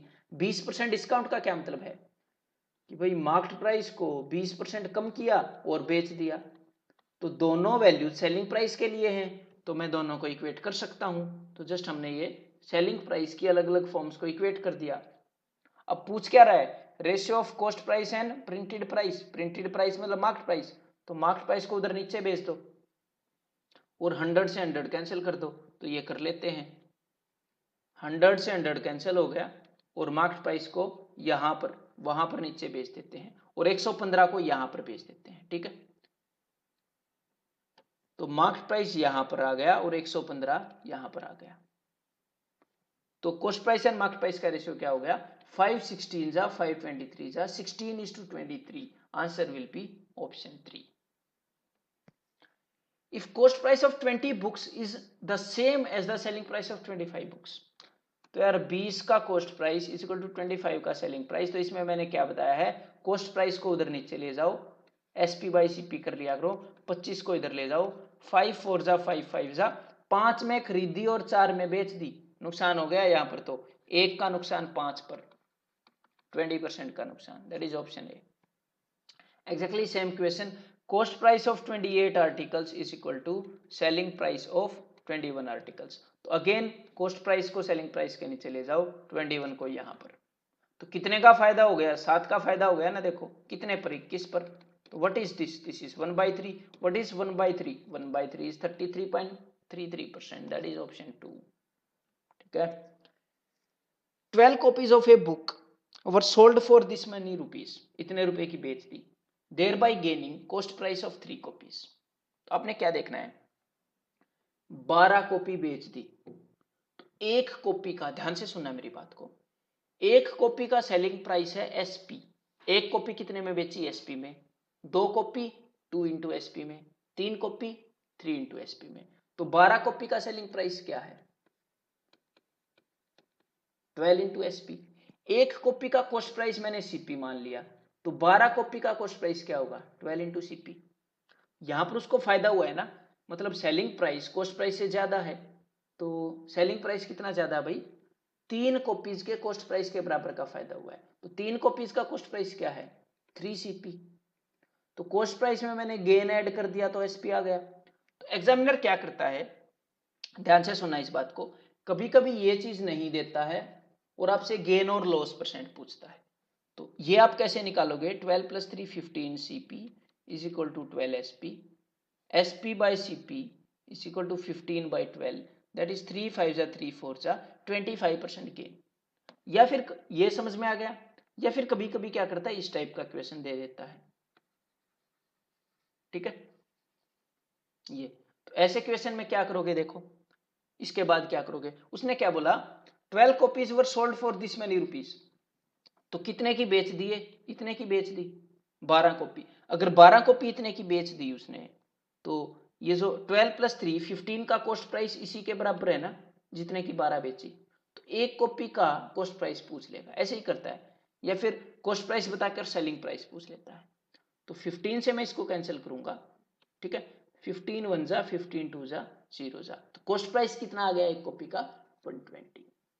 ठीक है, I hope you are getting the concepts, इस स्पीड से आपको कंसेप्ट समझ में आ रहे होंगे। नेक्स्ट है ये cheating methods. A dishonest dealer professes to sell his goods at the cost price, वो बोल रहा है कि यार मैं कॉस्ट प्राइस पर बेचता हूं, ठीक है, लेकिन छोटा वेट यूज करता है, अब कहीं ना कहीं से तो फायदा कमाएगा ही। तो यहाँ पर क्या हो रहा है कि जहां पर उसको 1000 ग्राम का सामान देना चाहिए वहां पर वो 875 ग्राम का सामान दे रहा है। तो जो कस्टमर उसकी दुकान में आ रहा है उससे कितने के रुपए ले रहा होगा, उसको तो बता नहीं रहा होगा ना मैं चीटिंग कर रहा हूँ, फिर चीटिंग कैसी। उसको तो बोल रहा होगा अभी 1000 ग्राम का सामान है, 1000 ग्राम के रुपए दे। एक्चुअल में उसके घर से कितने ग्राम की चीज जा रही है, 875 की। एक्चुअल जो कॉस्ट प्राइस है, मतलब एक्चुअल जितनी चीज पर उसका खर्चा हुआ है वो 875 ग्राम है। ऐसे इमेजिन करो वो चीनी के साथ ऐसे कर रहा है, तो उसके घर से कितने की चीनी गई, सिर्फ 875। और प्रॉफिट कितना हो गया, 1000 के रुपए ले लिए ना, तो प्रॉफिट कितना हो गया 125 का, 125 एक्स्ट्रा के रुपए ले लिए, तो 125 का प्रॉफिट हुआ है 875 पर। तो भाई देख लेते हैं कितने का प्रॉफिट हुआ। तो भाई ये हो गया 25 5 जा, 25 3 जा एंड 25 5 जा, तो दिस इज 1/7 प्रॉफिट हो गया। और 1/7 क्या होता है 14.28, दैट इज सेकंड ऑप्शन। तो अगर कोई 900 ग्राम का वेट यूज कर रहा है 1000 ग्राम की जगह पर, तो कितने का फायदा कमा रहा है वो 100 का फायदा कमा रहा है, 100 ग्राम ज्यादा के रुपए ले रहा है, लेकिन उसके घर से सिर्फ 900 ग्राम चीज निकल रही है, तो 1/9 फायदा कमा रहा है। 1/9 मतलब 11.11%। अगर कोई 800 ग्राम वेट यूज कर रहा है तो वो 200 का फायदा कमा रहा है, कितने पर, 800 पर, मतलब 1/4 25%। तो अगर कोई 700 ग्राम वेट यूज कर रहा है तो वो 300 का फायदा कमा रहा है 700 पर, 3 पैसे 42.84%। ठीक है, तो ऐसे डील करेंगे इन क्वेश्चंस को। अब नेक्स्ट, कभी कभी क्या चीटिंग करते हैं कि भी कोई चीज मिला देते हैं, तो उसके अंदर क्या है देखिए, a merchant buys 25 litres of milk daily, daily 25 litre दूध खरीदता है at the rate of 12 rupees per litre. फिर उसके बाद क्या करता है, he mixes 5 litre of water in it and sells at the rate of this, his gain और लॉस परसेंटेज। तो बिल्कुल सिंपल सी बात है, मैंने आपको क्या बताया है कि अगर selling price and cost price का रेशो मिल जाए तो आप इजीली बता सकते हो फायदा या नुकसान कितना होगा।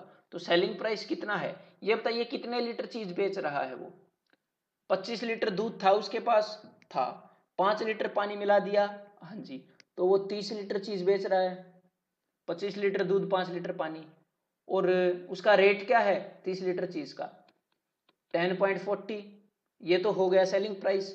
खरीदी कितने लीटर चीज थी 25 लीटर, और कितने रुपए में खरीदी थी पर लीटर, 12 रुपीज पर लीटर। तो ये कॉस्ट प्राइस है, ये selling price, and as simple as that, बस बन गई बात। अब इसको सोल्व करते हैं भाई। सो वी हैव 3 4 जा एंड 4 27 जा, तो भाई 27/25 ये है इनका रेशियो, तो 2 का फायदा हो रहा है 25 पर, तो 100 पर कितने का फायदा होगा 8%। तो आंसर इज 8%। ठीक है, the price of a chair is this, तो यार एक चेयर का इतना प्राइस है, उसके बाद क्या किया, उसके बाद it has been sold at 2 successive discount, तो 2 डिस्काउंट दिए, तो पहले डिस्काउंट के बाद क्या हो गया 10% का डिस्काउंट, मतलब 9/10 हो जाएगा। उसके बाद फिर डिस्काउंट दे दिया, फिर 9/10 हो जाएगा प्राइस, तो 2 जीरोज 2 जीरोज, तो बस इसको सोल्व कर लो 405, दैट इज ऑप्शन 2 आंसर हो जाएगा। A shopkeeper announce the same price 4 rupees of rupees 700 for a sewing machine, एक सिलाई मशीन का 700 रुपए उसने प्राइस बताया। यार यहां पर क्या था, नाउ आई रिमेंबर, यहां पर था 2, देखिए, और हाँ यहां पर भी 2 है, देखो अब रिलेट कर पाओगे, यहां पर था 2 शॉपकीपर अनाउंस, तो दोनों ने क्या बोला, 2 शॉपकीपर ने कि ये जो सिलाई मशीन है ये 700 की है। The first offers A successive discount of this much, पहले ने ये 2 डिस्काउंट दिए, while the second offers successive discount of this and this, दूसरे ने ये डिस्काउंट दिए, तो डिफरेंस क्या है, तो यार इन डिस्काउंट की इफेक्टिव परसेंटेज कैलकुलेट कर लेते हैं, -30 -6 प्लस 30 इंटू 6/100, यहां पर क्या है -20 -16 प्लस 20 इंटू 16/100, और ये लिखे बिना आपको ये पता लग जाना चाहिए कि ये भी -36 है, ये भी -36 है, तो यार यहां से तो कोई फर्क आएगा नहीं, फर्क आएगा तो सिर्फ इस वैल्यू से। ठीक है, इस वैल्यू से कितने का फर्क आएगा देख लेते हैं, यहां पर ये वैल्यू बनी 1.8% और यहां पर ये वैल्यू बनी 3.2%। ठीक है, तो कितने परसेंट का फर्क आ गया यहां पर, तो 32 - 18 1.4, 1.4% का फर्क आ गया। 1.4% किसका? मार्केट प्राइस पे हो ना डिस्काउंट, तो मार्केट प्राइस का, और मार्केट प्राइस कितना है भाई? इतना। तो बस यही आपने निकालना है। 700 का 1% कितना है? 7, तो 1.4% कितना होगा? 1.4 गुना, तो 1.4 गुना कर दिया, 9.8 आंसर आ जाएगा। That is option 1। ठीक है, आगे बढ़ते हैं फिर। The successive discount of this and this on an article is equivalent to, तो मतलब 3 डिस्काउंट दिए 15% के, एक 20% का, एक 25% का, तो किस चीज के इक्विवेलेंट है?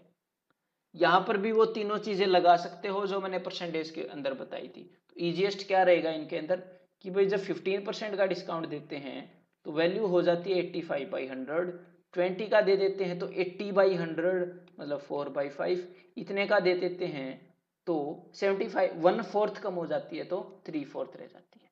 बस इसको कैलकुलेट कर लो। ठीक है, तो भाई 4 4 जा एंड 5 17 जा, और इसके अलावा भी है 17 3 जा 51/100, 100 की चीज 51 की रह गई, तो कितने का डिस्काउंट मिला? 41 का। 51 मत टिक कर देना, कभी कभी क्या करता है एग्जामिनर 51 भी दे देता है। 100 की चीज 51 की हो गई तो 49% का डिस्काउंट मिला। ठीक है, ऑप्शन 3। दैट्स इट यार इस वीडियो के अंदर। तो इस वीडियो के अंदर हमने 3 चैप्टर्स के कंसेप्ट्स कवर किए हैं। आई होप कि आपको कंसेप्ट्स रिमाइंड हुए, इसका फायदा हुआ होगा। और अगर आपको ये वीडियो पसंद आई so do leave a like and do leave a comment below. अगर कोई और प्रॉब्लम हो तो वो भी आप कमेंट के अंदर डिस्कस कर सकते हो, वो मैं आपको बताता हूँ। Bye, see you soon.